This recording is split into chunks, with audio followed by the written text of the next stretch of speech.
நான் நான் நான் நான் சுட்டி சுட்டி இளவரசன். வணக்கம் குழந்தைகளே, இது சுட்டிக்கான குட்டி கதை. நான் வழியில் சென்று கொண்டிருந்தேன். ஒரு மின்கம்பத்தில் ஒரு துண்டு காகிதம் எழுதி தொங்கவிடப்பட்டிருந்தது. அப்படி என்னதான் அதில் எழுதியிருக்கு என்ற ஆர்வத்தில் நானும் போய் படித்து பார்த்தேன். அதில் என்னுடைய 500 ரூபாய் தொலைந்து விட்டது, யார் கையிலாவது கிடைத்தால் தயவு செய்து இந்த விலாசத்தில் தருமாறு கேட்டுக்கொள்கிறேன். எனக்கு கண் பார்வை அவ்வளவு சரியில்லை என்று விலாசத்துடன் எழுதியிருந்தது. எனக்கும் பொழுது போகவில்லை. சரி, அந்த வழியை செல்வோம் என்று விலாசத்தை நோக்கி நடந்தேன். வழியில் ஒரு நபர் வந்தார். ஐயா, இதற்கு வழி எங்கு செல்ல வேண்டும் என்று கேட்டேன். அவர் வழி காட்டினார். சிறிது தூரம் நடந்து சென்றேன். அங்கு ஒரு சிறிய கீத்து கொட்டகை. ஒரு நாள் மலைக்கு கூட தாங்காது. வெளியிலே கண்கள் குழி விழுந்து எலும்பும் தோளுமாக வயதான ஒரு அம்மா. என் காலடி சத்தம் கேட்டதும், யாருப்பா நீ என்று கேட்டார். அம்மா, நான் இந்த வழியாக வந்தேன். எனக்கு 500 ரூபாய் கீழே விழுந்து கிடந்தது. அதை உங்களிடம் கொடுத்துவிட்டு செல்லலாம் என்று வந்தேன் என்று கூறினார்.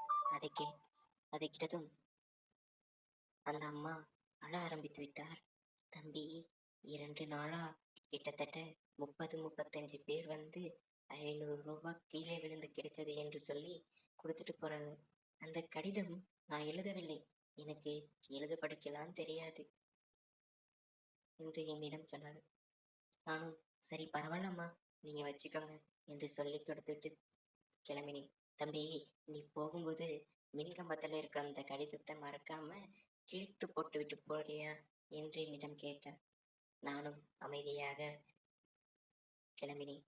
என் மனதில் விதவிதமான எண்ணங்கள். யார் அந்த கடிதத்தை எழுதி வைத்திருப்பார்?